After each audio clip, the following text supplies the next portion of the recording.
Our existence is a cosmic accident that should never have happened. According to our best theories of physics, the Big Bang should have created perfect, equal amounts of matter and antimatter. These are like cosmic opposites, and when they meet, they annihilate each other in a flash of pure energy. That initial creation and subsequent destruction should have left behind a vast, empty universe, a silent sea of light with no planets, no stars, and certainly no one to wonder about it. Yet here we are in a cosmos filled with galaxies, planets, and life, all made of matter. So where did all the antimatter go? This is one of the deepest, most fundamental mysteries in all of science. By the end of this journey, you will understand why the laws of physics seem to favor matter and what brilliant experiments are closing in on the answer. We will explore why the universe did not simply vanish at its birth and what tiny crack in nature's symmetry allowed everything we know to come into being. What does it feel like to know your very atoms are the result of a profound cosmic imbalance? The universe, at its most fundamental level, loves balance.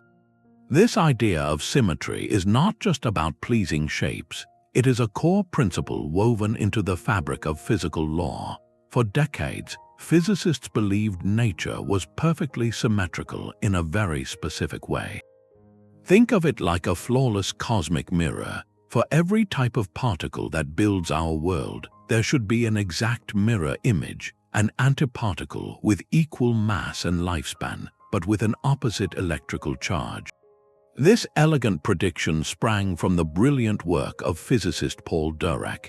His equations demanded the existence of antimatter, a shadow version of reality, and it was spectacularly confirmed when the first antiparticle, the positron, was discovered.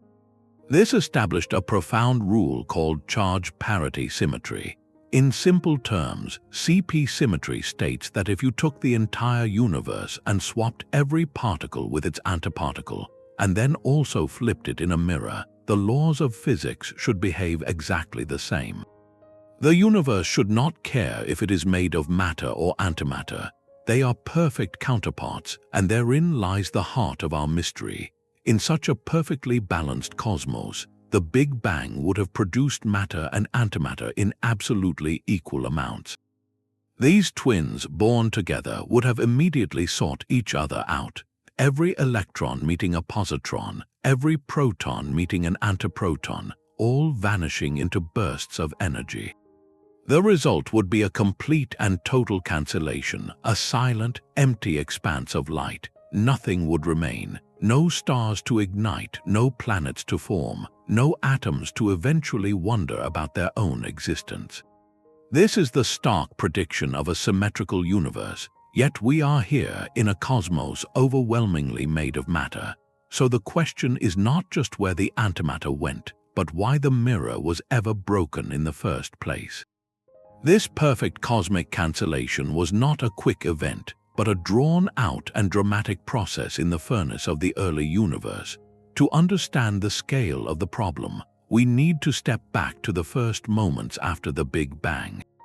The entire cosmos was an unimaginably hot, dense soup of pure energy. In such conditions, energy did not stay as energy. It constantly transformed following Einstein's famous equation. Pairs of particles and their antiparticle twins would spontaneously blink into existence from this energetic sea, a process called pair production. For every electron born, a positron appeared. For every quark and antiquark, the universe was a seething, balanced dance of creation and destruction, with matter and antimatter appearing and annihilating back into light in a frenzied equilibrium.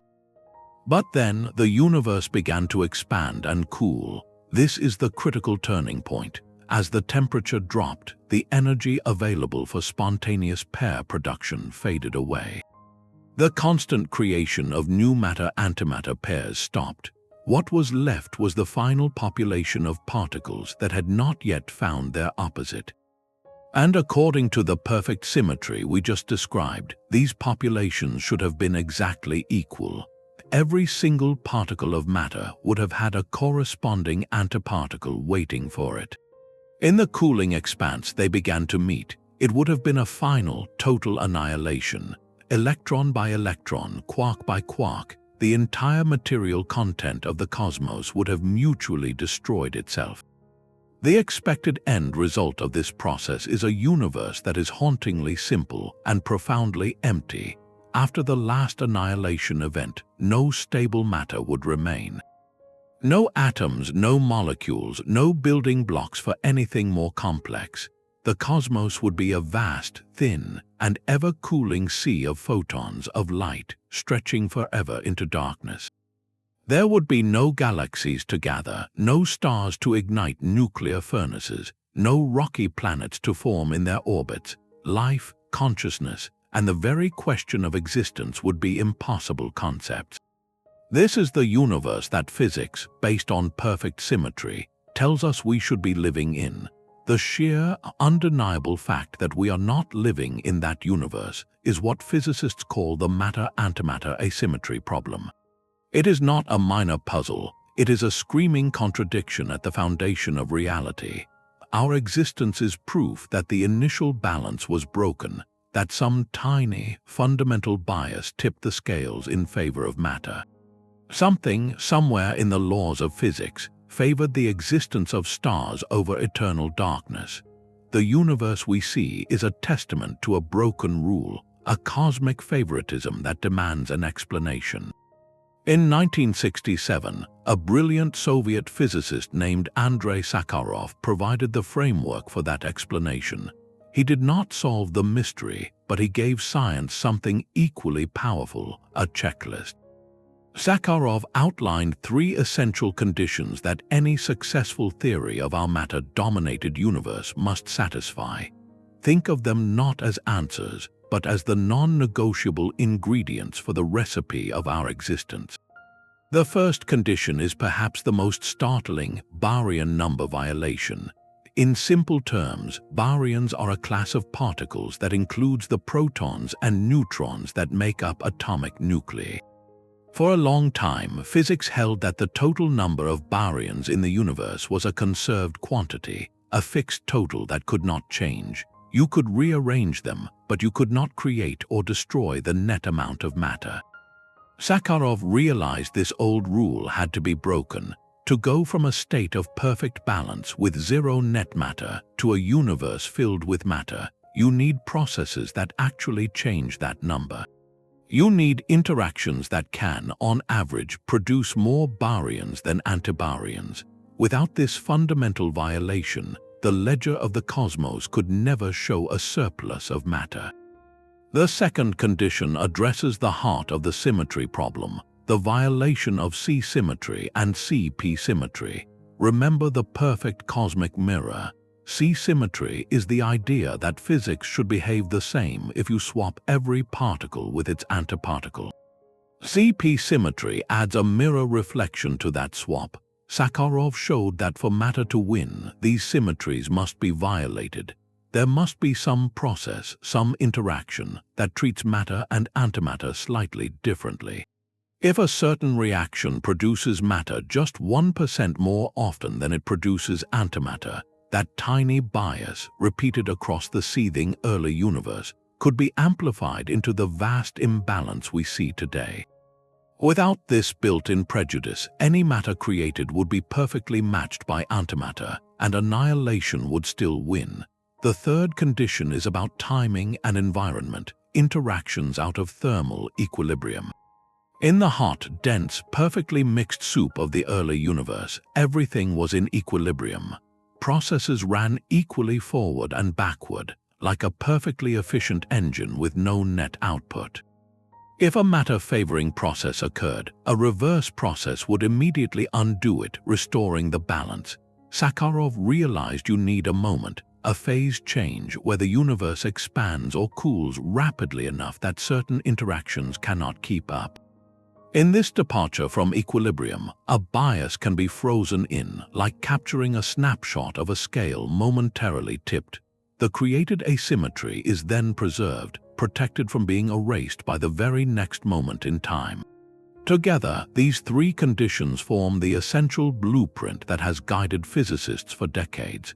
They tell us what to look for in our theories and in our experiments. We must find processes in nature that change the matter count, that treat matter and antimatter differently, and that could have occurred during a specific, non-equilibrium epoch in the cosmic dawn.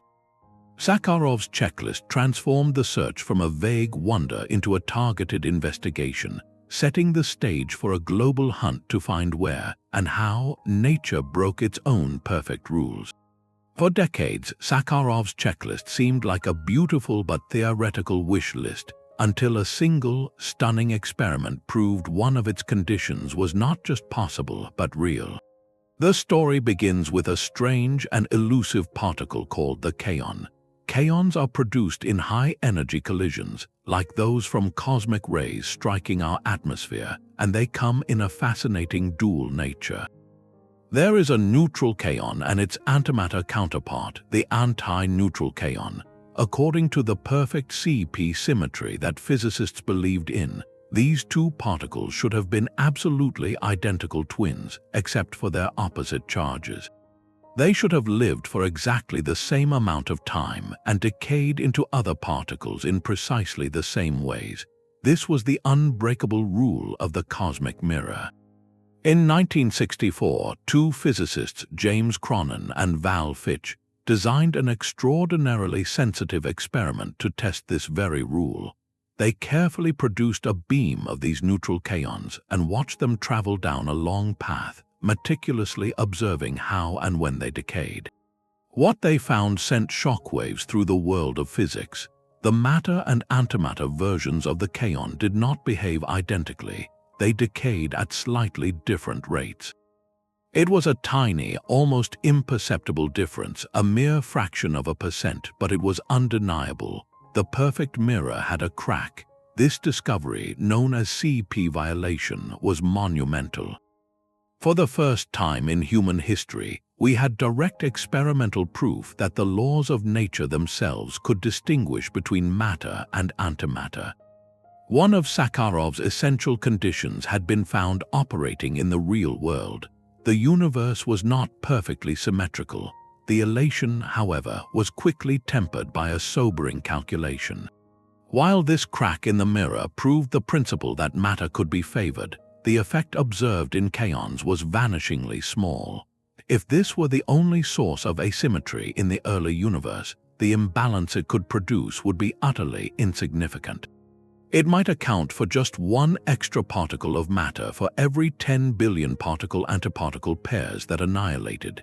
That is not nearly enough to build a single galaxy, let alone the entire visible cosmos. So while Cronin and Fitch had answered a profound yes to the question of whether nature could be biased, they also highlighted a deeper puzzle. The bias we had found was a whisper when the existence of our universe required a roar. The hunt was now on for a much stronger source of CP violation, a process with enough power to tip the cosmic scales decisively and leave behind the world we call home. The discovery of CP violation in kaons was a crack in the cosmic mirror, but the search for a powerful enough source led physicists deeper into the heart of matter itself. To understand the modern hunt, we must enter the strange and wonderful world of quarks. Quarks are the fundamental building blocks that make up protons and neutrons, and they come in 6 flavors, whimsically named up, down, charm, strange, top, and bottom. According to our best theory of particle physics, known as the Standard Model, these quarks are not solitary, isolated entities. They engage in a constant, subtle dance of identity, a phenomenon called quark mixing. A down quark, for instance, can temporarily transform into a strange quark before reverting back, as if borrowing a different mask. This mixing is not random chaos. It is governed by a precise mathematical recipe known as the Kabibbo-Kobayashi-Maskawa matrix, or the CKM matrix for short. Think of this matrix as a cosmic mixing board, with dials and sliders that determine the probability of one quark flavor changing into another. The genius of this framework, for which Kobayashi and Maskawa won the Nobel Prize, is that it naturally contains within its mathematics the possibility for CP violation. The key lies in something called a complex phase, a subtle mathematical ingredient that, when plugged into the equations, makes certain processes involving quarks and antiquarks behave differently. It introduces a fundamental handedness, a preference, into the laws that govern them. This is the Standard Model's elegant, built-in answer to Sakharov's second condition. It provides a precise mechanism for why matter and antimatter might not be perfect mirror images.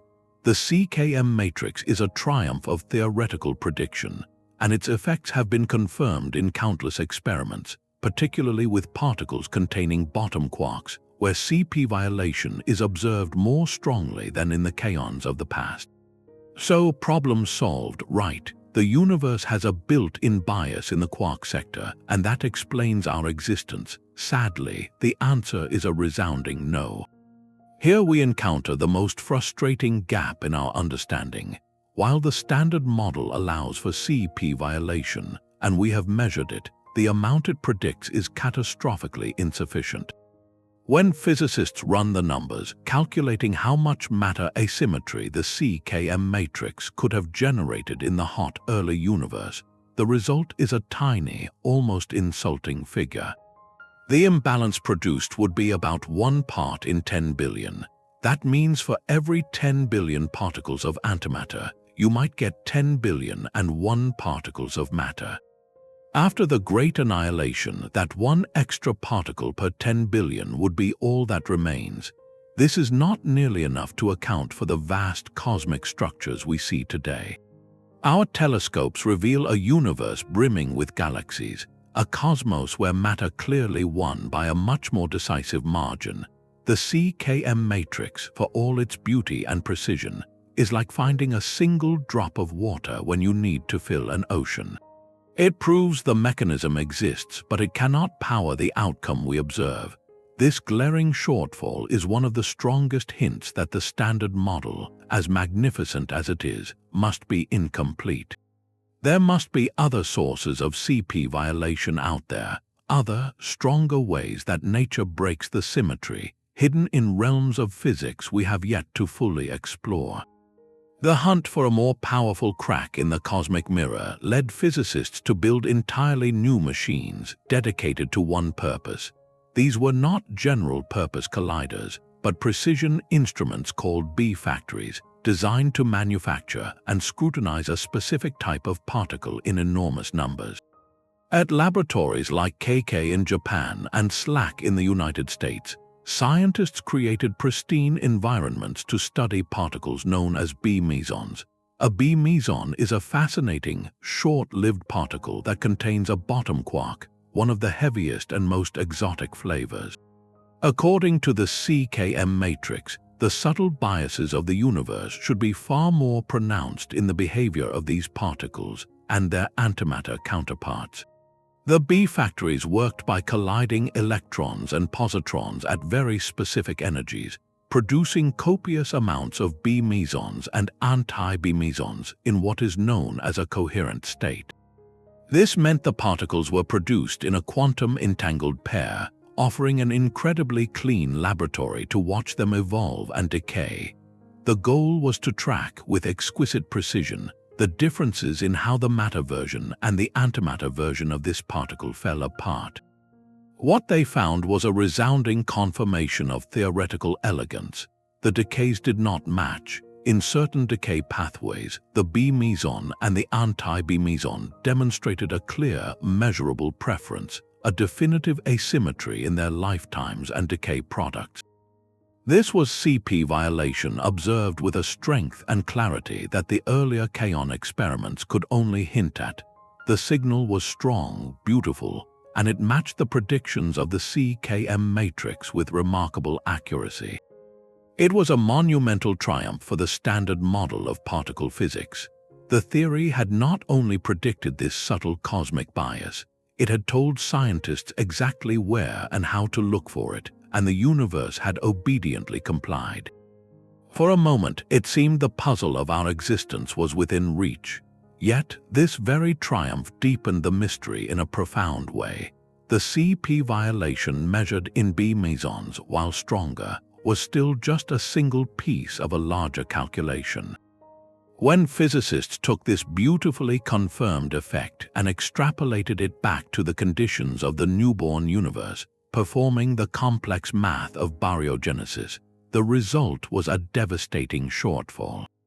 The amount of matter asymmetry the Standard Model's mechanism can generate is about 10 billion times too small. To put that in perspective, if the needed bias to build our universe is a mountain, the CKM matrix provides a single grain of sand. We have found the fingerprint of the cosmic rule breaker, but the force of the crime does not match the evidence left at the scene. Our most precise and powerful theory, validated again and again, successfully explains a tiny whisper of asymmetry, while the existence of every galaxy shouts for an explanation a billion times louder. This leaves us at a thrilling and frustrating crossroads, knowing the mechanism exists but realizing we are missing the main event. Faced with this staggering shortfall, physicists had to look beyond the world of quarks for a stronger answer. Their search led to a surprising and elegant possibility, one that shifts the entire drama from the building blocks of atoms to the most ghostly particles in existence. This idea is called leptogenesis, and its central characters are neutrinos.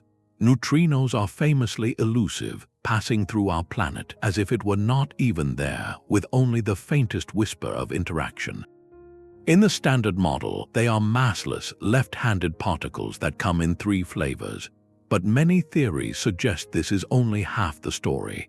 To explain why neutrinos have the tiny masses we now know they possess, physicists propose a mechanism called the seesaw. Imagine a playground seesaw. On one end sits the familiar, lightweight neutrino we can detect. On the other end sits a hypothetical, incredibly heavy partner, a right-handed neutrino. The heavier this hidden partner is, the lighter our familiar neutrino becomes.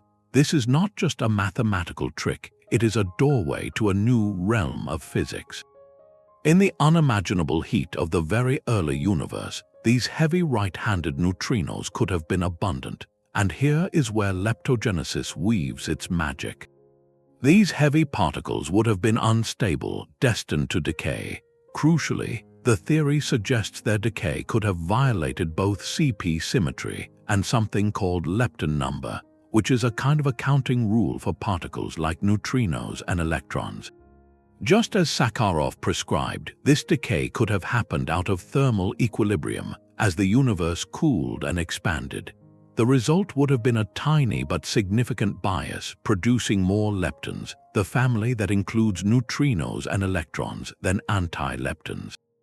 This created a lepton asymmetry, a lopsidedness in a different sector of the cosmic ledger, but we need a baryon asymmetry, a surplus of protons and neutrons. This is where another remarkable piece of physics enters, the sphaleron process. In the extreme conditions of the early universe, the forces of nature were unified in a way that allowed processes which could convert lepton number into baryon number. Think of it as a cosmic currency exchange, where an imbalance in one type of particle wealth could be transformed into an imbalance in another. Through these sphaleron processes, the lepton asymmetry generated by the decaying heavy neutrinos could have been efficiently converted into the baryon asymmetry we see today, the foundation of all atoms. Leptogenesis is a beautifully elegant extension to the Standard Model, solving multiple puzzles at once. It explains neutrino masses. It satisfies all of Sakharov's conditions with a potentially strong enough effect, and it places the origin of our matter-dominated universe in the realm of these ghostly particles. It has become one of the most compelling and popular theoretical frameworks in modern cosmology, yet for all its elegance, it rests on a profound challenge. The entire mechanism hinges on the existence of those incredibly heavy right-handed neutrinos.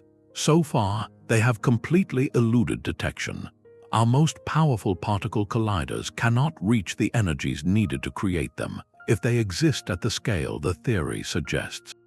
This means leptogenesis remains a magnificent and persuasive story, written in the language of mathematics and backed by indirect evidence, but still awaiting its main character to step onto the experimental stage. While leptogenesis paints a beautiful theoretical picture, science demands evidence from the real world.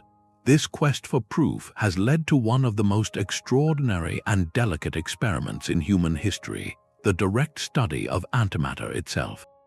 At the European Laboratory for Particle Physics, known as CERN, scientists have built something that sounds like science fiction, an antimatter factory.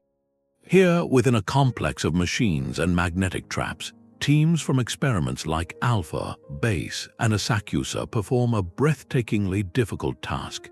They create, capture, and hold individual atoms of antimatter. Their primary target is the simplest antimatter atom, antihydrogen. Just as a hydrogen atom is a single proton orbited by an electron, an antihydrogen atom is a single antiproton orbited by a positron. It is the perfect mirror. The goal is exquisitely simple in concept but monumental in execution. They aim to compare the properties of this antimatter atom with its ordinary matter twin with unimaginable precision. Does it absorb and emit light at exactly the same frequencies? Do its internal energy levels match perfectly?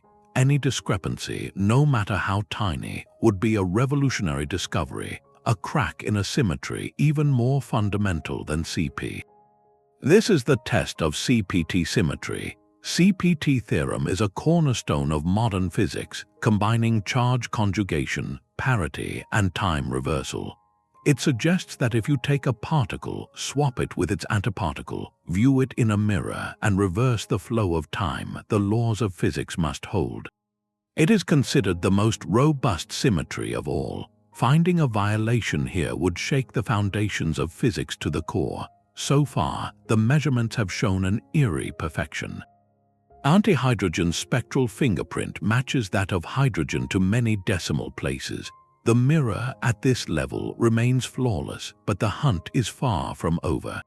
One of the most profound questions now being pursued is how antimatter interacts with gravity. Does antimatter fall down or could it fall up? Our entire theory of gravity, Einstein's general relativity, assumes it falls exactly the same way. This principle is called the weak equivalence principle. To test it, the Alpha collaboration built a vertical trap, a device called Alpha G. They create and trap clouds of antihydrogen atoms, then slowly switch off the magnetic fields that hold them, watching to see which way the atoms drift in the Earth's gravitational field. The first results, announced recently, show that antimatter does indeed fall downward, but the measurements continue, seeking any minuscule deviation in the rate of that fall. A difference of even 1 part in 100 would be a monumental discovery, pointing to a completely new understanding of how gravity couples to the cosmic ingredients of our universe. These experiments represent a direct, hands-on assault on the mystery. They are not looking back to the first second of the cosmos. They are building the mirror in the here and now and inspecting it atom by atom for the faintest hairline fracture that could explain why we are here at all. While some experiments build antimatter to test gravity, others probe the very shape of particles themselves, searching for a hidden deformity that could rewrite the rules. This hunt focuses on a concept known as an electric dipole moment. To visualize this, picture a familiar object like a bar magnet. It has a north pole and a south pole, a clear separation of magnetic properties along its axis.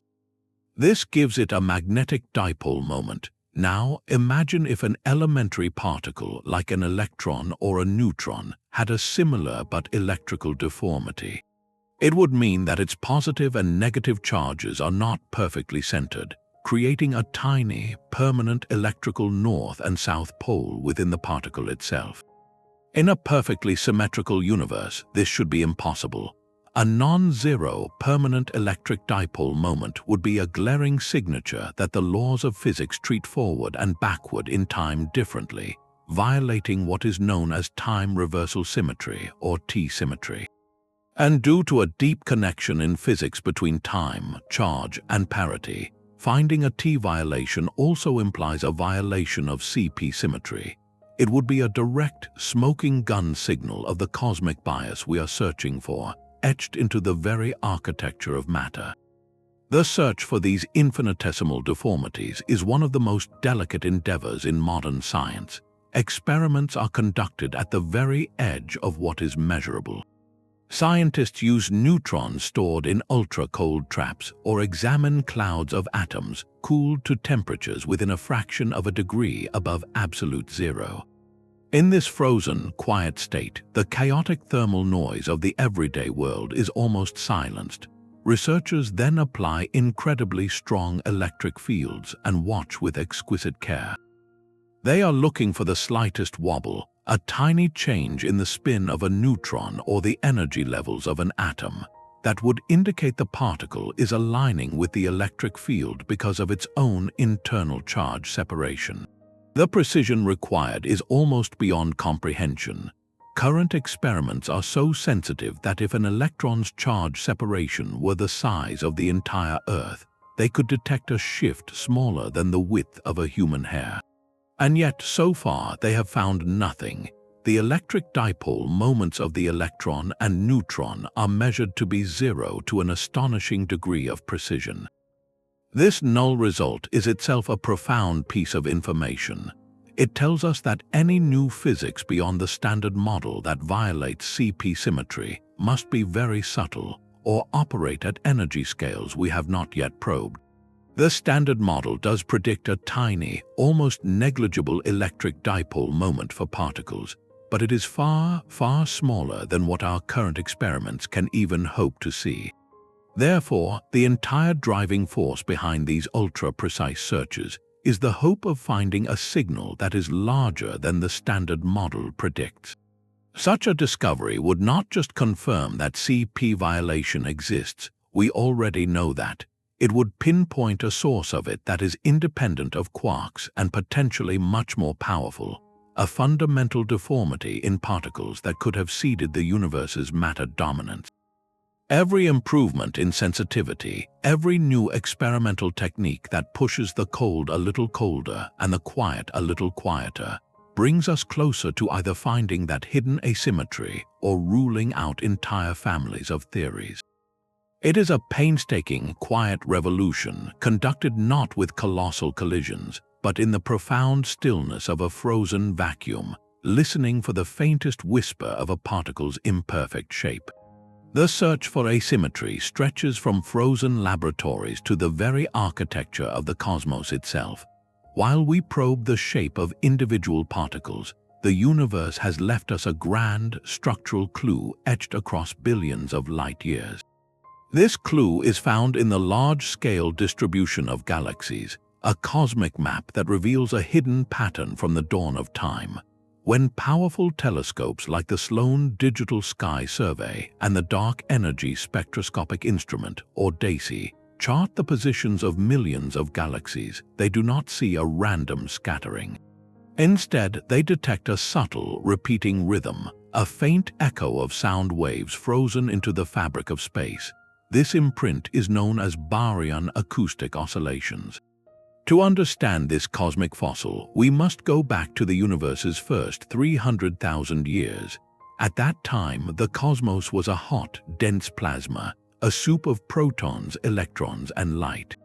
In this seething fluid, gravity tried to pull matter together into clumps, while the intense pressure of radiation pushed it apart. This push and pull created powerful sound waves, spherical pressure waves that rippled outward through the primordial soup at over half the speed of light. At the center of each ripple was an overdensity of matter, mostly the normal, baryonic matter that makes up stars and planets.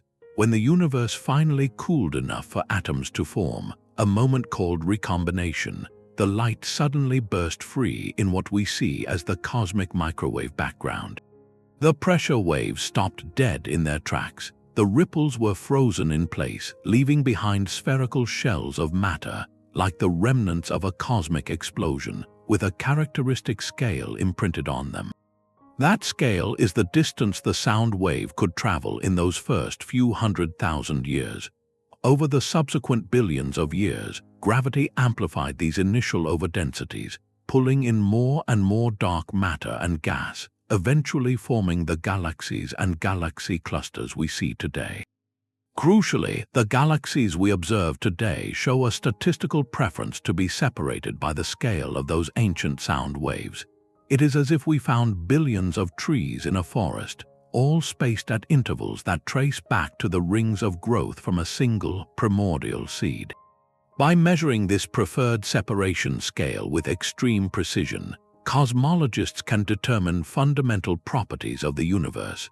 One of the most critical measurements is the total amount of normal baryonic matter. The precise scale of the baryon acoustic oscillations depends directly on this density. It tells us with remarkable certainty how much proton and neutron material the universe contains. This provides a cosmic scale anchor, a firm number for one side of the great asymmetry equation. When we combine this measurement with what we know from the cosmic microwave background and from the primordial abundances of light elements, the answer is consistent and clear. The amount of baryonic matter in the universe is just about 5% of the total cosmic budget, a small but definitive fraction. And this measurement, taken from the largest structures imaginable, confirms a profound truth on the grandest scale.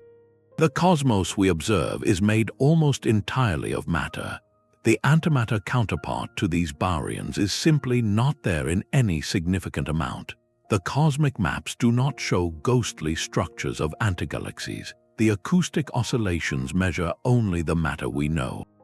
This independent cosmological proof underscores the reality of the problem. The deficit is not a local fluke or a measurement error. It is woven into the distribution of galaxies themselves, a silent testament written in the spacing of stars that the early universe made a choice, and that choice favored our existence. The whisper from the first sound waves confirms the roar of our material reality. This cosmic map of matter raises a tantalizing question for many. If our galaxy is made of matter, could there be entire islands of antimatter floating in the distant cosmos, whole galaxies or even clusters built from the opposite stuff? It is a compelling idea, a kind of cosmic segregation where matter and antimatter have simply drifted apart. Sadly, the elegant logic of physics and the silent testimony of our telescopes tell us this beautiful idea is almost certainly not true. The reason comes down to borders and what would inevitably happen there.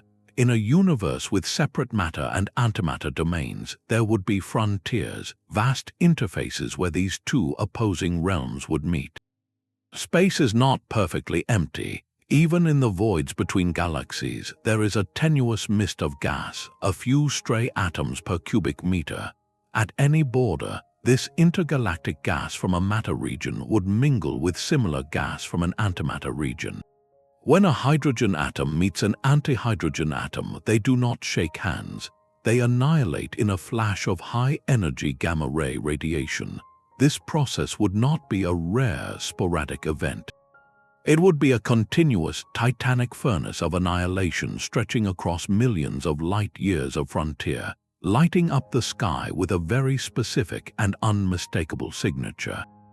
Our space telescopes, like the Fermi Gamma Ray Space Telescope, have meticulously mapped the entire sky in gamma rays. They see a diffuse glow, a cosmic background, but it is far, far too faint. The predicted gamma ray signal from such vast annihilation borders would be millions of times brighter than what we actually observe. The sky is quiet where it should be screaming.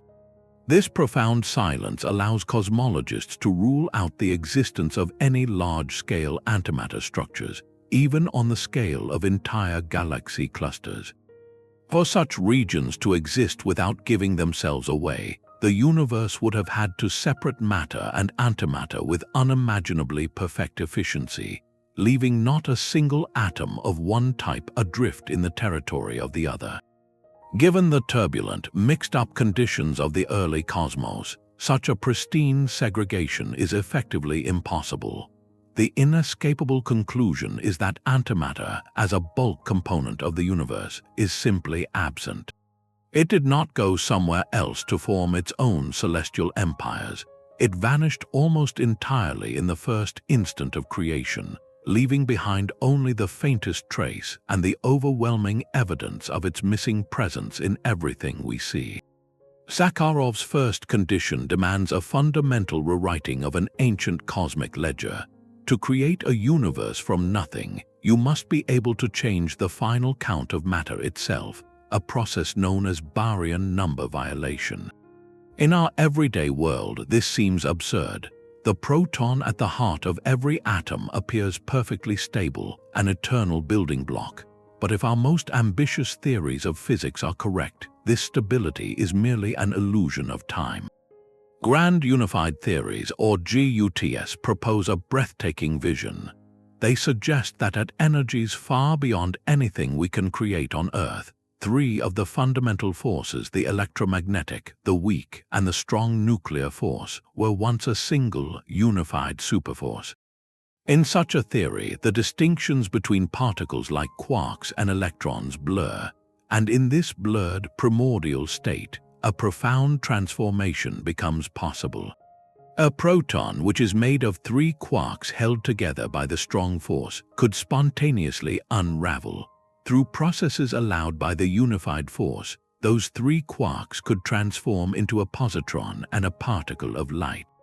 In that single, staggering event, a piece of stable matter would simply cease to be, converting into something entirely different and violating the sacred count of baryons. The proton would decay. If this is true, then every atom in your body, in the Earth, in every star, carries within it a slow cosmic timer, ticking down toward an unimaginably distant transformation. The challenge for scientists is that this timer, if it exists, is set to timescales that dwarf human history. Grand Unified Theories predict a proton lifetime so long it makes the current age of the universe look like a single blink. To have any hope of witnessing such an event, you need to watch an astronomical number of protons, and you need to do it in a place of profound silence. This led to one of the most beautiful and patient experiments in science. Buried deep under a Japanese mountain, inside a mine shaft to shield it from cosmic rays, lies the Super-Kamiokande detector. It is a cavernous cylinder filled with 50,000 tons of water so pure you could see through it for over 100 feet. Lining the walls are over 13,000 ultra-sensitive light sensors. The entire setup is a vast, dark, quiet lake waiting for a single telltale flash. If a proton in one of those water molecules decays, the process would release a specific pattern of light, a unique signature that the sensors would capture. Scientists have watched this immense volume, containing more than 10 octillion protons, for decades. They have seen neutrinos from the sun and from distant supernovae. They have studied oscillations in these ghostly particles, but they have never seen the unambiguous flash of a proton dying. This non-discovery is itself a world-changing result. Each year of silence pushes the minimum possible lifetime of the proton further out. Current data tells us that protons must live, on average, for at least 10 to the 34 years. That is a 1 followed by 34 zeros, a number so vast it has no name. This incredible constraint acts like a cosmic filter. It immediately rules out the simplest versions of Grand Unified Theories, which predicted decay rates we should have already seen. The theories that survive, the ones that could potentially explain the universe's matter bias through powerful baryon-number violation, must now be complex enough to push proton decay into this nearly eternal realm. So the silent, dark water of Super-Kamiokande is not just a detector, it is a judge. Its profound quiet whispers to physicists, telling them that the secret to our existence, if it lies in grand unification, must be even more subtle, more twisted, and more magnificent than we first dared to dream. The silent water of Super-Kamiokande and listens for a proton's decay, but another ghostly particle offers a more immediate path to the past. We must return to the neutrino, not for its hypothetical heavy cousin, but for the strange behavior of the ones we can actually catch. Neutrinos possess a bizarre and proven talent. They do not travel through space as a single, fixed entity. An electron neutrino born in the Sun can, by the time it reaches Earth, transform into a muon neutrino or a tau neutrino. This phenomenon is called neutrino oscillation, a quantum identity crisis driven by the fact that neutrinos have mass. It is as if a traveler set out as a painter, walked through a strange landscape, and arrived as a musician, their fundamental nature shifted by the journey itself. This oscillation between flavors is not just a curious fact. It is a new arena where the universe's matter bias could be written. If CP symmetry is violated in the neutrino sector, then the rules of this transformation would be different for neutrinos versus antineutrinos. Imagine a road that twists one way for travelers moving east, but curves differently for those moving west. A neutrino might oscillate from one type to another with a certain probability, while an antineutrino making the same trip would have a slightly different probability of changing. Measuring this tiny difference is the holy grail of a global network of extraordinary experiments. These are not tabletop studies. They are epic endeavors of scale and precision, known as long baseline neutrino experiments. In Japan, the T2K experiment fires an intense beam of muon neutrinos from the east coast, sending them 295 kilometers straight through the Earth's crust to the Super-Kamiokande and detector we just discussed. In the United States, the NOVA experiment sends its beam from Illinois 800 kilometers through the planet to a detector in Minnesota. And the future holds an even more ambitious project called DUNE, which will send a neutrino beam 1,300 kilometers from Illinois to a massive underground detector in South Dakota. The principle is audaciously simple. Create a pure beam of one neutrino type, calculate how many you send, and then measure, hundreds of miles away, how many arrive as a different type. Then repeat the entire process with a beam of antineutrinos. By comparing these two sets of data with incredible care, scientists can search for that critical divergence, the sign that nature treats the oscillation of a particle differently from its antiparticle. A definitive discovery of leptonic CP-violation would be a seismic event in physics. It would prove that the bias required by Sakharov exists not just in the world of quarks, but in the realm of these elusive, lightweight particles. This would provide the strongest experimental support yet for the elegant story of leptogenesis. It would mean the subtle dance of neutrinos, these phantoms that barely interact with anything, could hold the ultimate reason for our material existence.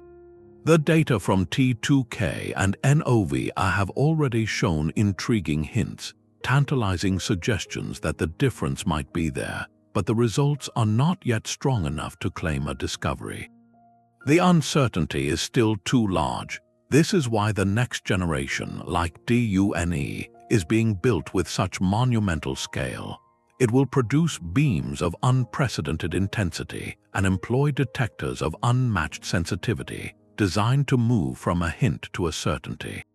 They are building a machine not to look back in a telescope, but to look back in time using a beam of particles, recreating the conditions where the universe's first and most important choice may have been made. The answer is not in the stars above, but in the rock beneath our feet, and in the journey of the universe's shyest messengers. But if all these experiments searching for a deeper physical law come up empty, science faces a profound and unsettling possibility. Perhaps there is no elegant, singular reason written into the fabric of our cosmos. Perhaps the answer lies not in the laws of our universe, but in the staggering possibility that our universe is not alone. This idea leads us to one of the most speculative and mind-bending frontiers of modern cosmology, the concept of the multiverse coupled with something called the anthropic principle. Imagine, if you can, a reality where our entire cosmos, from the Big Bang to the farthest galaxy, is just one single bubble in an infinite, frothing sea of other universes. In this eternal multiverse, the fundamental laws and constants of physics are not fixed, universal truths. They are random, like the results of a cosmic dice roll at the moment each bubble universe inflates into existence. In most of these bubbles, the dice roll poorly for complexity. The strength of gravity might be too weak to form stars, the nuclear forces too strong to allow for stable atoms, or the amount of CP-violation might be zero or far too small. These are dead universes, empty or fleeting, incapable of building anything lasting, but in a rare few bubbles, purely by chance, the numbers line up just right. The asymmetry between matter and antimatter is not a product of a deep, guiding principle, but a lucky accident, one that happens to be large enough to leave behind a substantial surplus of matter after the Great Annihilation. In these rare, fortunate bubbles, galaxies can form, stars can ignite, and over billions of years, planets can coalesce. And on at least one of those planets, life can arise and begin to ask why the universe is the way it is. This is the anthropic principle in action. It suggests a startling conclusion. We find ourselves in a universe with a noticeable matter asymmetry, not because that outcome is somehow fundamental or likely, but because it is a necessary condition for our own existence as observers. We could not possibly be having this conversation in a universe that cancelled itself out into pure light. The very fact that we are here to measure the imbalance selects for us a universe where such an imbalance exists. It turns the question on its head. Instead of asking why our universe has this property, we are led to ask what must be true about any universe that can contain creatures who ask such questions. This framework provides a potential answer, but it is a deeply philosophical one. It moves the explanation from the realm of testable particle physics into the domain of cosmology and probability. Critics argue it feels like a retreat, explaining one mystery by invoking an infinite number of other, unobservable mysteries. Proponents see it as a logical necessity if certain theories of cosmic inflation are correct. The key distinction is that the multiverse and anthropic reasoning are not a traditional physical theory you can test in a laboratory. You cannot build a detector to see into another cosmic bubble. Instead, its power lies in interpretation and prediction within a larger theoretical landscape.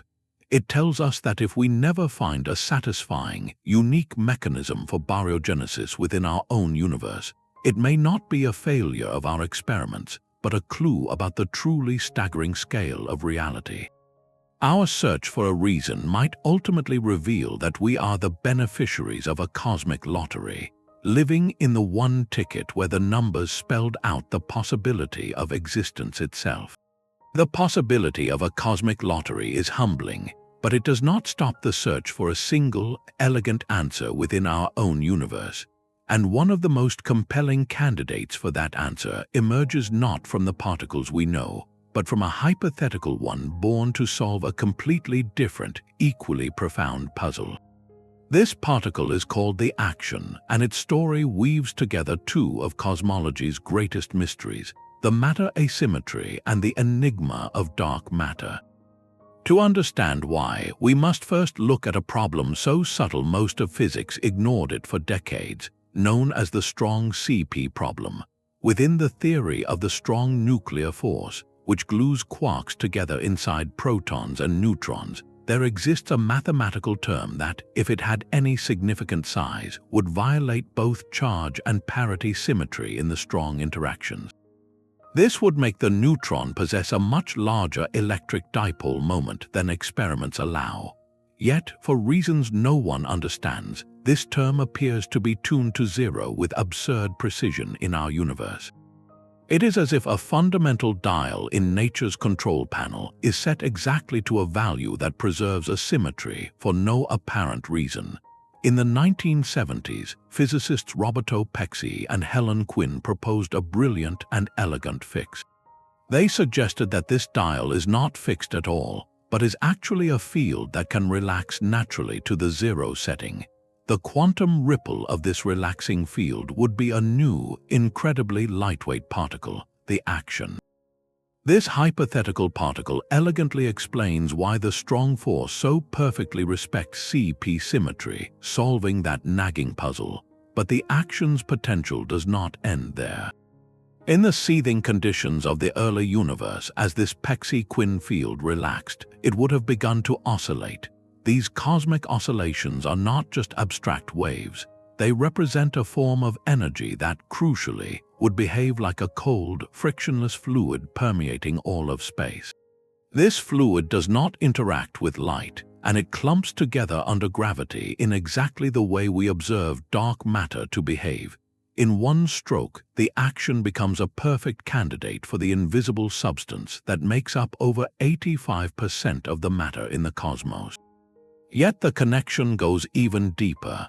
The very processes that produce this action dark matter in the early universe could also be intimately linked to the generation of the matter asymmetry we are made of. Certain theoretical models suggest that the dynamics of the action field, as it oscillates and settles, could create the necessary conditions for baryogenesis. It could provide the out-of-equilibrium environment Sakharov required, and through complex interactions, bias the production of quarks over antiquarks. In this elegant picture, the action is not just a solution to two problems sitting side by side. It is the single architect that orchestrated both the visible and the invisible content of our cosmos. The action would be the reason we have a universe filled with galaxies instead of just light, and also the reason those galaxies are held together by a vast, unseen halo of dark matter. This profound possibility has turned the search for actions into one of the most urgent quests in modern physics. Unlike the heavy particles sought by giant colliders, actions, if they exist, would be fantastically light and shy, interacting only extremely weakly with ordinary matter. To find them, scientists have built exquisitely sensitive detectors that work more like cosmic radios than particle smashers. The most prominent of these is the Action Dark Matter Experiment, or a DMX, located at the University of Washington. It uses a powerful superconducting magnet to create a strong magnetic field. The theory suggests that actions drifting through this field could very rarely convert into faint microwave photons. Inside the magnet is a high-quality resonant cavity, tuned to a specific frequency like a musical instrument, and ultra-sensitive quantum amplifiers listen for the whisper of a single photon at that precise pitch. The experiment slowly scans through millions of possible frequencies, corresponding to different possible action masses, listening for the telltale signal. It is a hunt for a ghost in a sea of silence, requiring temperatures near absolute zero and technology at the limits of quantum measurement. So far, a DMX has heard nothing but the quiet of the universe. But every frequency range it rules out closes a door on a possible version of reality, guiding theorists toward the action's potential hiding place. The search is expanding globally, with new experiments using different techniques, from laser beams shining through walls to telescopes looking for action signatures in starlight. The pursuit of this one hypothetical particle represents a breathtaking convergence of questions. It asks if the same fundamental twist in nature's fabric that left us with a world of matter also filled the cosmos with its dark, gravitational skeleton. Finding the action would not just solve a technical problem in particle theory. It would reveal a deep and beautiful unity, showing that the two greatest material mysteries of the cosmos are, in fact, two sides of the same ancient coin. The search for actions is a quiet, patient listening, but for over a decade, the world's most powerful machine has been conducting a symphony of controlled violence in the opposite pursuit. Buried 100 meters beneath the French-Swiss border, The Large Hadron Collider is a 27-kilometer ring of superconducting magnets, accelerating protons to within a whisper of the speed of light before smashing them together. Its purpose is to recreate, for a fleeting moment, the conditions of the universe a trillionth of a second after the Big Bang, hoping to see what new particles or forces flash into existence. The LHC's greatest triumph came early with the monumental confirmation of the Higgs boson in 2012. This discovery completed the Standard Model, explaining at last how fundamental particles acquire mass. It was a crowning achievement for modern physics. Yet, for the mystery of our matter-dominated universe, the LHC has delivered a different kind of result, one of profound and telling silence. Many of the most popular theories that sought to explain baryogenesis predicted a bounty of new particles waiting to be discovered at these unprecedented energies. Chief among these was supersymmetry, an elegant idea that proposes every known particle has a heavier superpartner. These superpartners were not just mathematical curiosities. Certain versions of supersymmetry could provide the perfect candidate for dark matter, elegantly solve technical problems in the Higgs mechanism, and crucially, introduce powerful new sources of CP-violation, more than enough to generate the matter asymmetry we see.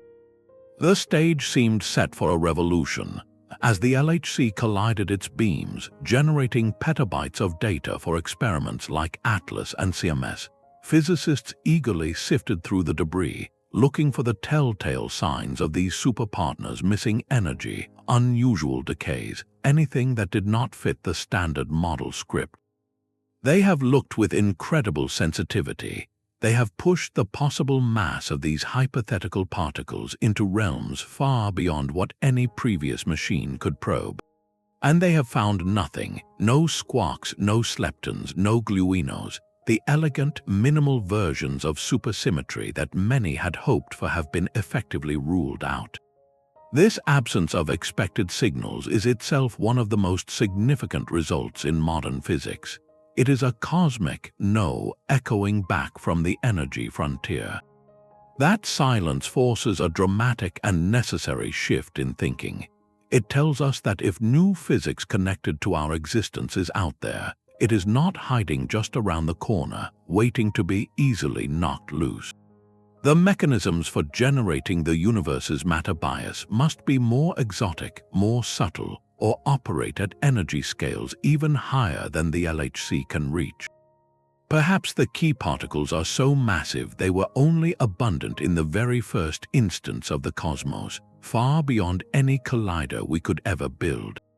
Perhaps the violation happens through processes so rare or so intertwined with other forces that we need entirely new ways to look.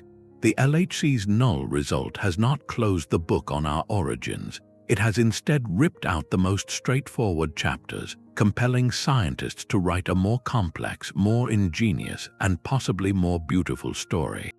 The silence of our greatest colliders points to a universe whose deepest secrets were decided in a fleeting, fiery instant we can never recreate. This brings us to one of the most crucial and specific conditions for our existence, a process so exotic it has never been directly observed, yet its mathematical signature is essential to every plausible story of our cosmic birth. This process involves structures known as sphalerons, a name derived from the Greek word for ready to fall. They represent a terrifyingly energetic and unstable configuration within the unified electroweak force, the single force that once combined electricity, magnetism, and the weak nuclear interactions. In the calm, cool universe of today, the forces are separate and stable, but in the unimaginable heat of the first moments, above a temperature of about 10 trillion degrees, the electroweak force existed in a unified, symmetric state. In this primordial soup, the vacuum of space itself was not empty and quiet. It was a seething, topological landscape filled with hills and valleys of potential energy. Under normal conditions, particles and fields sit in the lowest energy valley, the true vacuum.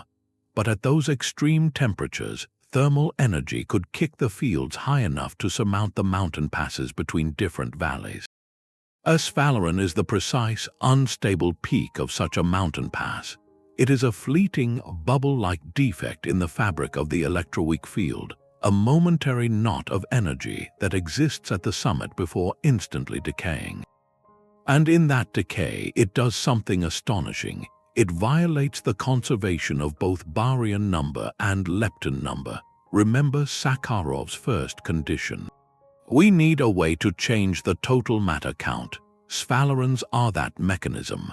As one of these objects forms and collapses, it can effectively erase 12 units of matter and antimatter difference, converting 9 units of quark-type asymmetry and 3 units of lepton-type asymmetry into one another.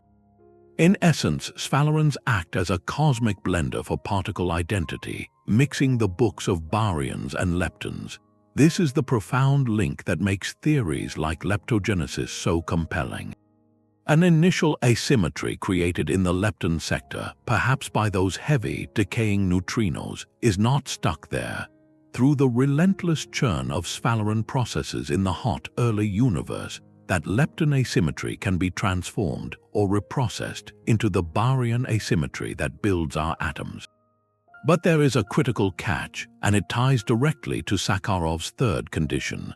Sphalerons are only active and efficient when the universe is hot enough for the electroweak symmetry to be unbroken, above that critical 10 trillion degree threshold. As the cosmos expanded and cooled past this point, a phase transition occurred. The unified electroweak force split into the electromagnetic and weak forces we know today, and the vacuum settled permanently into its low-energy state. The mountain passes between valleys became insurmountable canyons. The sphaleron processes effectively froze, locking in whatever net baryon number they had produced up to that moment. This is the out-of-thermal equilibrium requirement in action.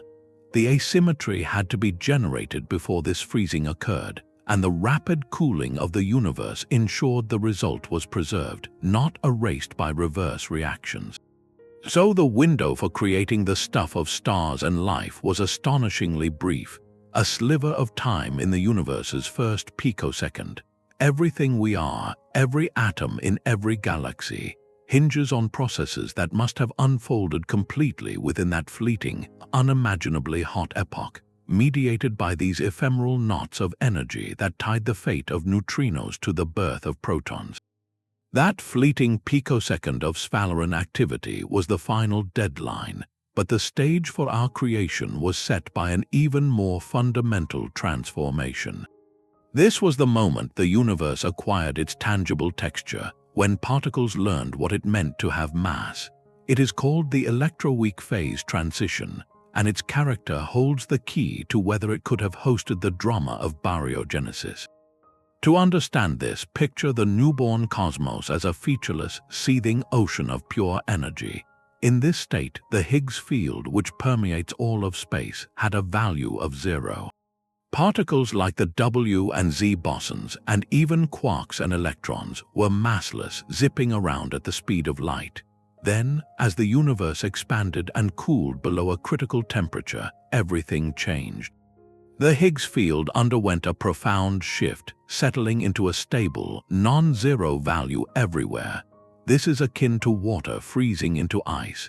Just as the formation of ice crystals gives solid structure to liquid water, the Higgs field acquiring a value gave a kind of structure to the vacuum itself. This structure is what we experience as mass.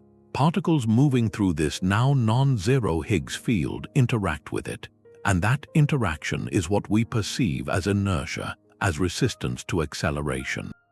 In an instant, the universe went from a realm of weightless energy to a cosmos where most fundamental particles suddenly became heavy, slow, and distinct. This transition created the very rules of chemistry and atomic structure we rely on today. But for our story of matter's triumph, the how of this transition is everything.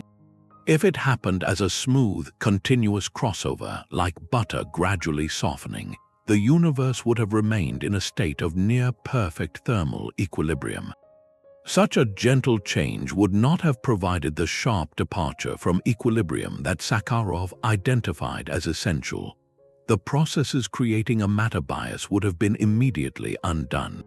However, there is another possibility, one far more dramatic and conducive to our existence.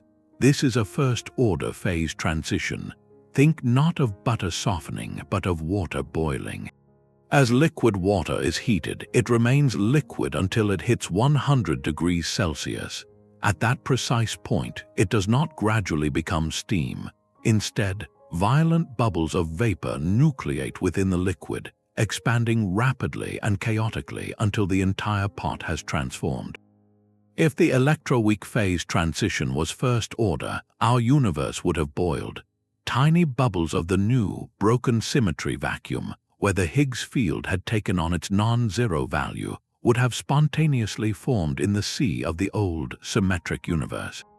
These bubbles would then have expanded at nearly the speed of light, their walls sweeping through the primordial plasma.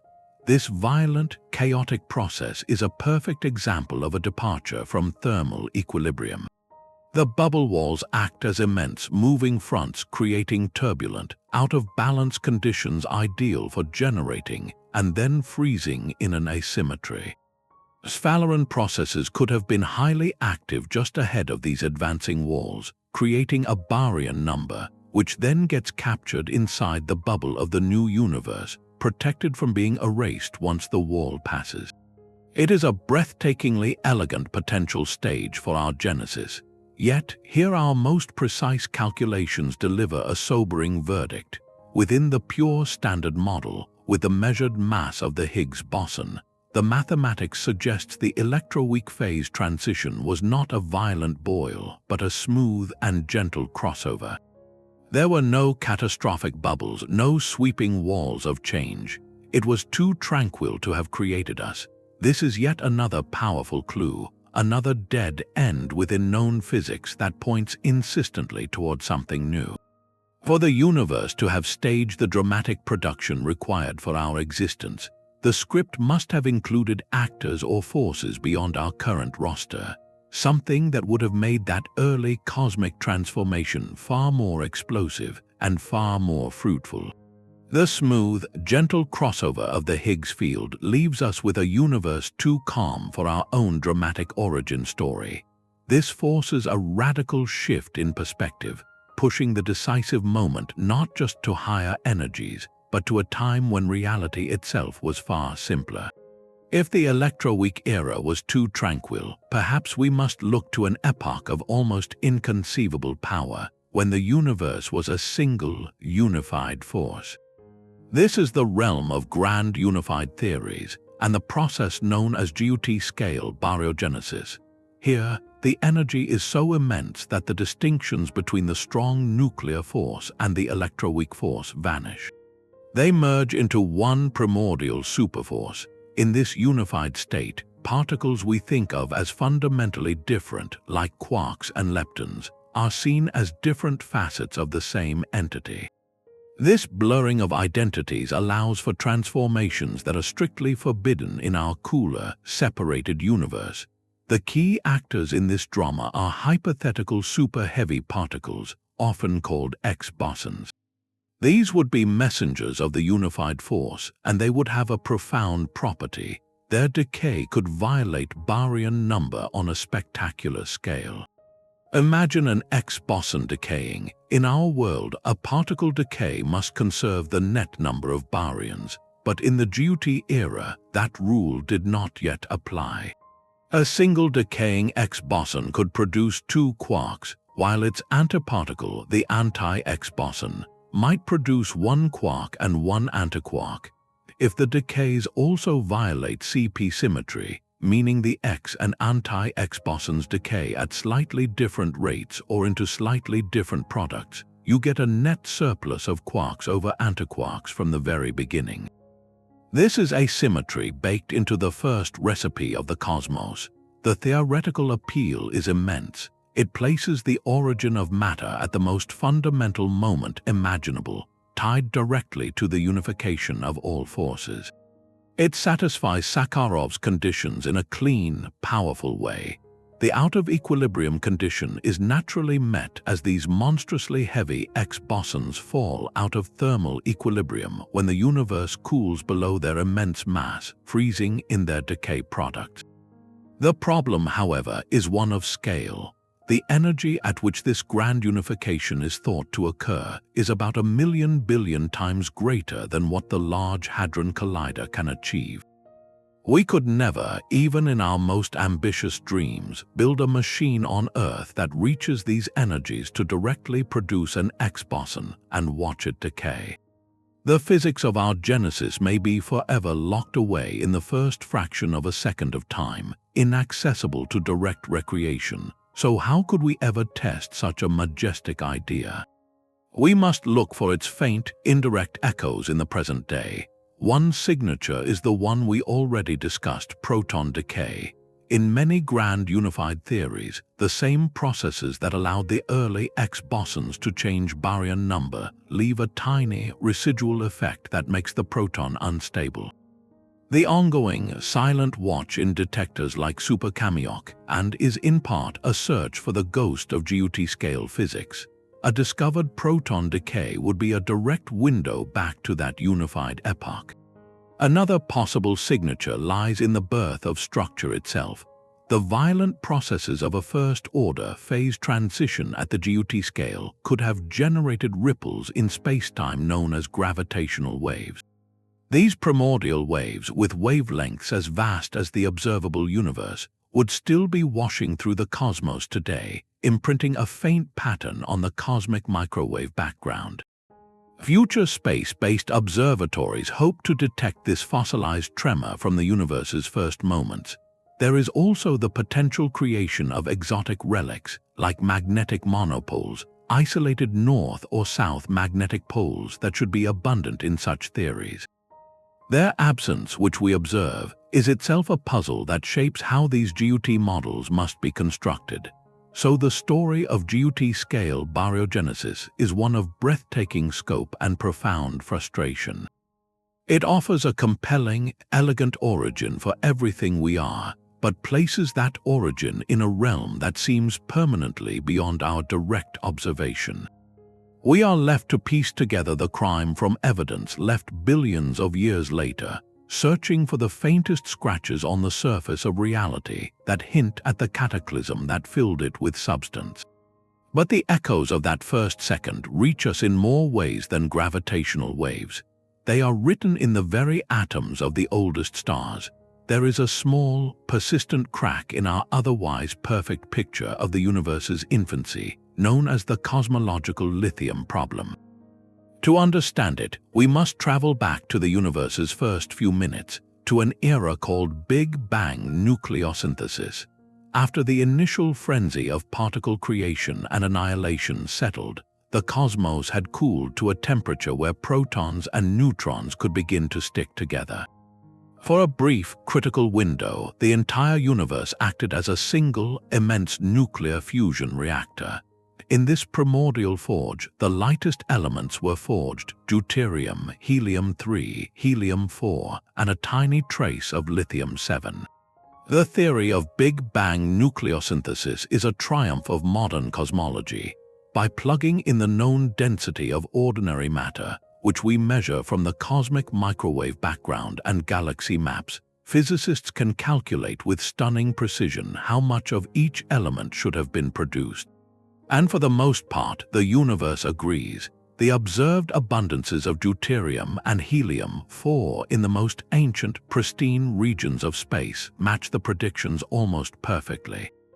This agreement is one of the strongest pillars supporting our entire story of the Big Bang. Yet, for lithium-7, the ledger does not balance. The theory predicts about 3 times more lithium-7 than astronomers actually see when they analyze the atmospheres of ancient stars in our galaxy's halo. These stars are cosmic time capsules, formed from nearly pure material from the early universe, so their composition should reflect those primordial abundances. The discrepancy is small but stubborn, refusing to go away despite decades of careful observation and refined stellar models. This is not just an accounting error for one element. Lithium's shortfall hints that something may have been slightly different during those first few minutes. Perhaps the expansion rate of the universe varied, or maybe unknown particles were present, subtly altering the nuclear reaction rates. Some theorists have even drawn a tantalizing line connecting this puzzle to the mystery of our matter-dominated universe. The conditions that shaped baryogenesis, the out-of-equilibrium processes, and any new physics involved would have also been active during Big Bang nucleosynthesis. A slight tweak to the early universe's recipe, one that explains our existence, might also naturally account for the missing lithium. It is a cosmic tension, a faint discordant note in an otherwise harmonious symphony of creation, reminding us that our understanding of that first fleeting moment is still incomplete. The universe's secrets are often hidden not in what happens, but in what almost never does. While colossal experiments like the Large Hadron Collider hunt for new particles in high-energy collisions, a different and equally vital search is underway in the realm of the vanishingly rare. This is the world of precision flavor physics, where scientists act as cosmic accountants, counting the decays of exotic particles with unimaginable care, looking for transactions that defy the expected ledger. The targets are mesons, particles like the charm and beauty mesons produced in abundance at places like CERN LHCb experiment. These particles are unstable, living for mere fractions of a second before transforming into lighter particles. The Standard Model provides an incredibly precise playbook for how these decays should unfold, dictating not only the possible outcomes but their exact probabilities. Some decay pathways, however, are predicted to be extraordinarily suppressed. They are like finding a single, specific grain of sand on a vast beach. According to our current theory, events like a beauty meson decaying into a muon and an antimuon should happen so rarely they are almost impossible to observe. This is where the search for new physics becomes a game of exquisite sensitivity. If a decay predicted to be 1 in 10 billion happens 1 in a billion times instead, that is not a minor statistical fluke.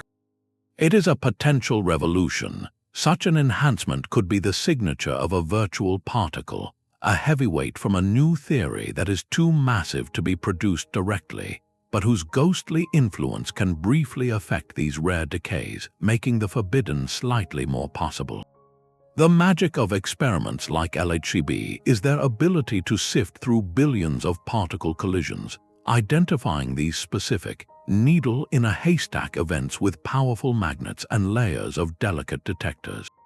They are not looking for a dramatic explosion, but for a subtle shift in a number on a spreadsheet. Even more compelling is the search for CP-violation in these rare decays.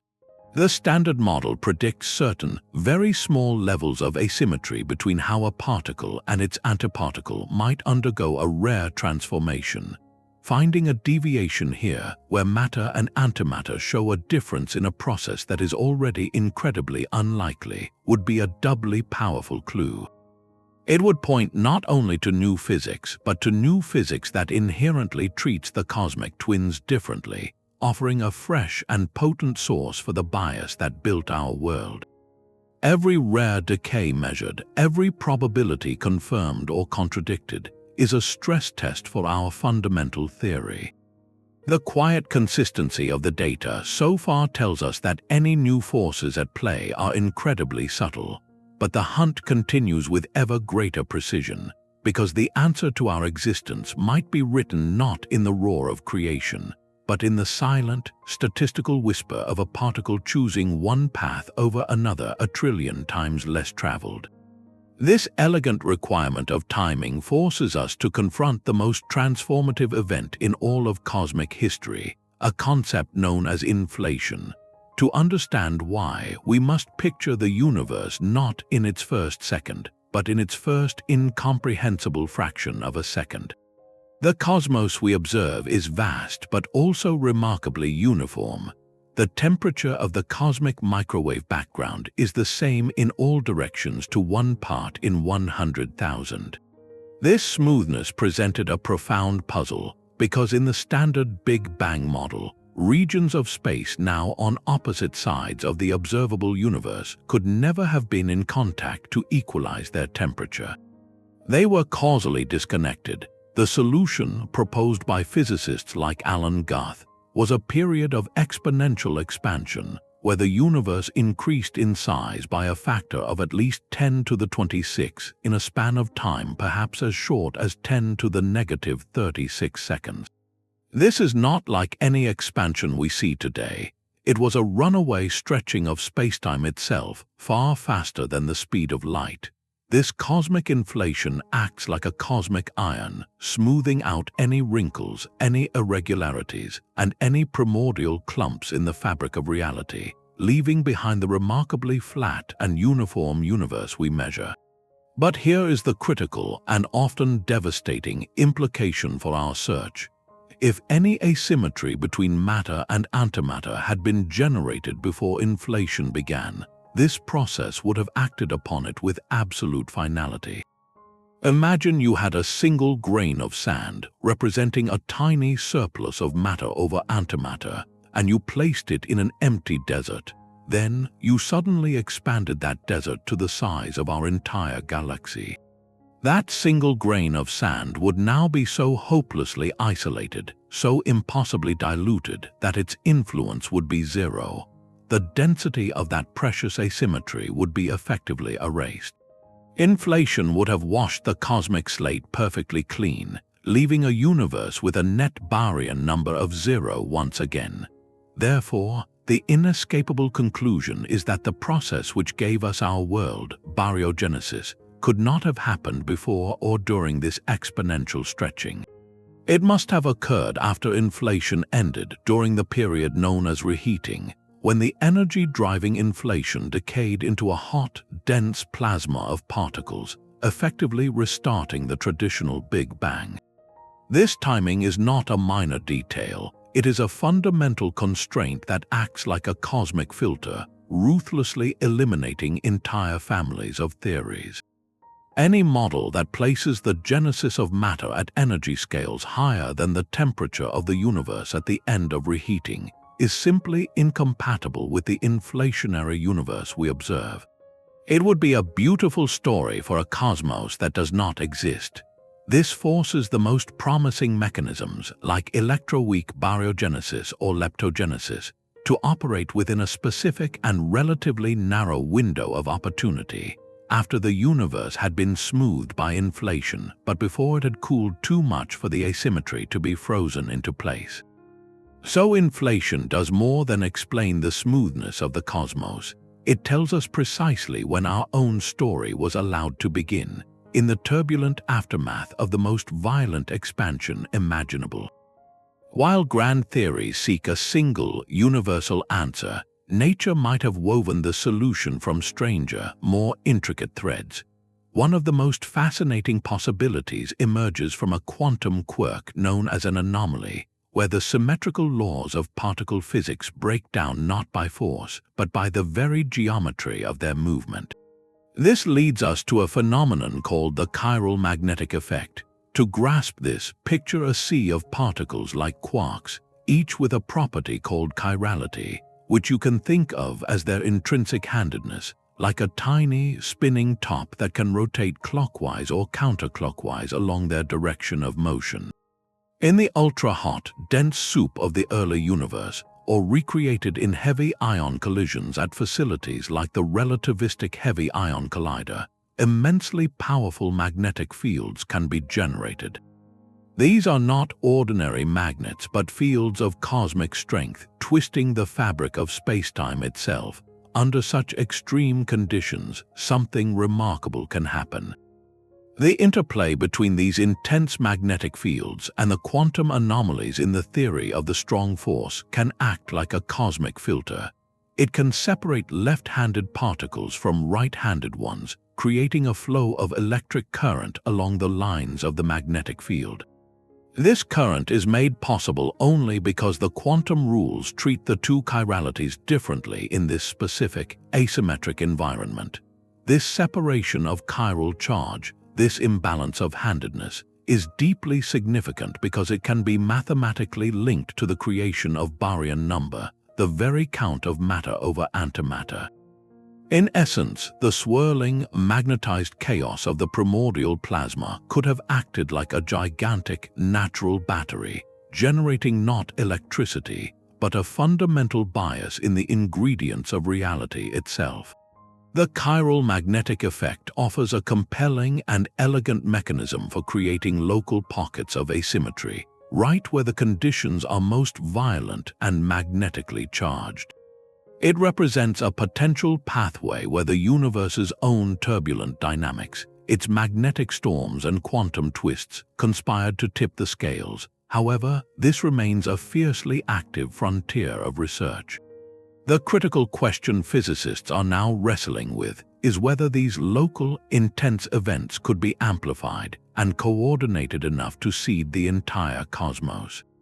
Could countless such magnetic episodes in the early universe have added up to a global, persistent surplus, or would their effects have simply cancelled each other out? Experiments are now meticulously analyzing the debris from collisions that create quark-gluon plasma, searching for the subtle signatures predicted by this effect. It is a search for the ghost of a cosmic dynamo, one that may have hummed to life in the first instance of time, using the universe's own magnetic heartbeat to whisper matter into existence. This sprawling hunt has given rise to a theoretical zoo, a vibrant and sometimes bewildering menagerie of possible explanations for our existence. Each model is a carefully crafted story, attempting to satisfy Sakharov's three conditions with a different cast of characters and a different stage in the early cosmos. Surveying them helps us appreciate both the creativity of the human mind and the stubborn depth of the mystery. The first family we might call the high-energy origin stories. Grand unified theory baryogenesis places the decisive act in the universe's first fleeting moments when a single superforce ruled. Here, colossal particles like the X-boson decay with a built-in bias, seeding the cosmos with quarks from the very beginning. It is elegant and fundamental, but its energy scale is forever beyond our direct reach, leaving us to search for faint echoes like proton-decay. Then there is Leptogenesis, which has become a leading contender. This elegant narrative shifts the spotlight to the ghostly neutrino, proposing that the decay of unimaginably heavy right-handed neutrinos first created an imbalance in the lepton family, which was then converted into the baryon asymmetry we are made of through sphaleron processes. It solves multiple puzzles at once, but its central actor remains stubbornly hypothetical. A third major family operates at lower but still immense energies. Electroweak baryogenesis tries to stage the drama during the Higgs fields phase transition. It imagines a violent, boiling universe where expanding bubbles of the new vacuum capture and preserve a matter asymmetry generated at their turbulent walls. The appeal is its testability, as it could leave signs in future particle colliders or gravitational wave observatories. Yet, within the pure standard model, the math suggests this transition was too gentle, forcing theorists to invent new physics just to make the universe dramatic enough for our own birth.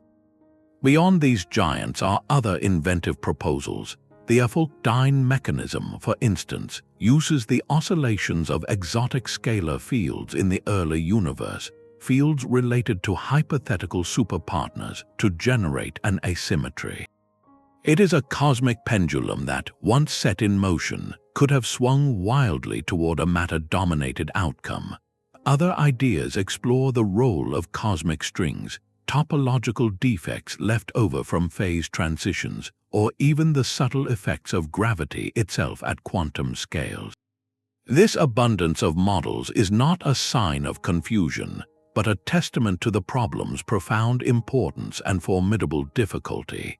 The very fact that so many brilliant, competing narratives exist, each with its own elegance and its own challenges, tells us that the answer is not obvious.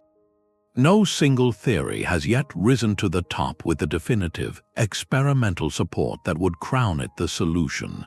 Instead, the field thrives in a state of wonderfully active and creative exploration.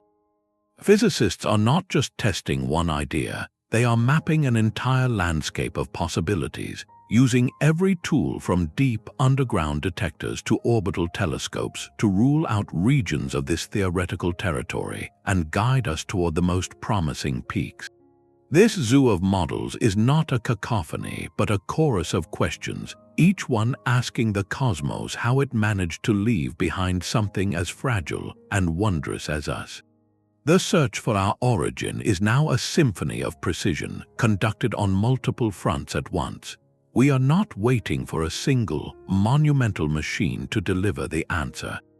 Instead, we have launched a coordinated assault, a multi-pronged investigation where every quiet listening post and every violent collision brings us closer. This is the experimental crossroads of our age. In deep underground laboratories, ultra-cold neutrons are suspended in magnetic traps, their spins monitored for the slightest wobble that would betray an electric dipole moment, a deformity pointing to new sources of time reversal violation. In those same silent caverns, immense tanks of pure water or liquid argon stand watch, their countless protons frozen in time, waiting for one in untold trillions to decay and reveal the fingerprints of grand unified theories.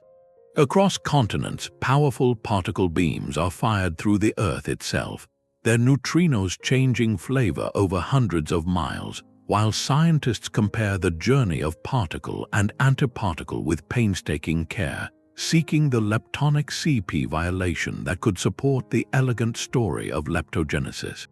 In shielded rooms with powerful magnets, researchers listen like cosmic radio operators, tuning through frequencies to hear the faint microwave whisper of an action converting to a photon, a signal that could unite dark matter with our own genesis.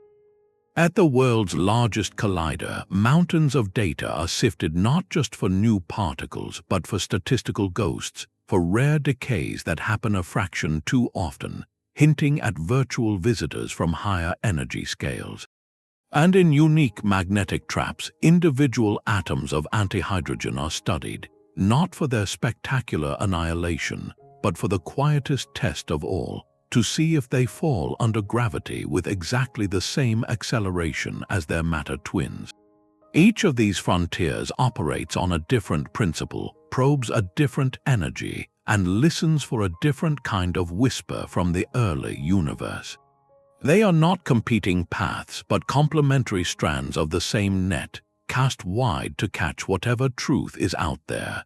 The profound beauty of this moment is that a decisive signal from any one of these searches could illuminate the entire path forward, revealing which of the many theoretical stories is actually written into the fabric of reality.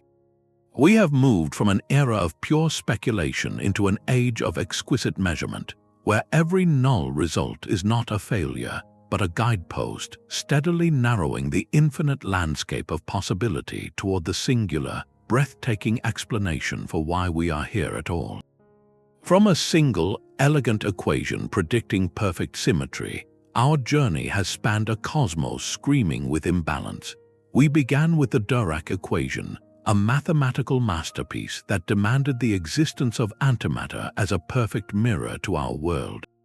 That prediction led to a chilling conclusion, a universe that should have annihilated itself into pure, silent light, leaving no one to ask why. Yet here we are, living proof that the mirror was broken. The quest to find that crack has taken us from the first picosecond of time to the quiet of underground laboratories, from the decay of strange particles called kaons to the ghostly oscillations of neutrinos. We have built factories for antimatter and colliders that recreate the Big Bang's fire, all to answer one profound question. The core conclusion of this decades-long search is both a triumph and a tantalizing frustration. We have found the crack. The standard model of particle physics does contain CP-violation, a fundamental bias in the laws of nature. We have measured it with breathtaking precision in particles containing bottom quarks, confirming a beautiful theoretical framework. But that triumph reveals the deeper mystery. The amount of asymmetry the standard model allows is catastrophically small, billions of times too weak to account for the galaxies we see. Therefore, new physics must exist. Our existence is not just an accident within the known rules, it is a beacon pointing to laws we have not yet discovered, to particles we have not yet seen, to forces that operated in the universe's first desperate moments. This is not a minor puzzle on the edge of physics. It is a question about the fundamental conditions that allowed anything complex, anything conscious, to arise at all. The answer, when we find it, will not be written in one place alone. It lies in the delicate interplay between the unimaginably high-energy realm of particle physics and the vast structural evidence of the cosmos itself, between the quantum spin of a single neutron and the spacing of galaxies billions of light-years apart. The next decade of experiments, from deeper neutrino studies to more sensitive searches for actions and proton decay, holds extraordinary promise. We are no longer wondering if the symmetry was broken, we are closing in on how. We are on the verge of moving from a mystery to a discovery, of finally understanding the ancient, fragile bias that filled an empty universe with light, with stars, and with the possibility of questions like this one.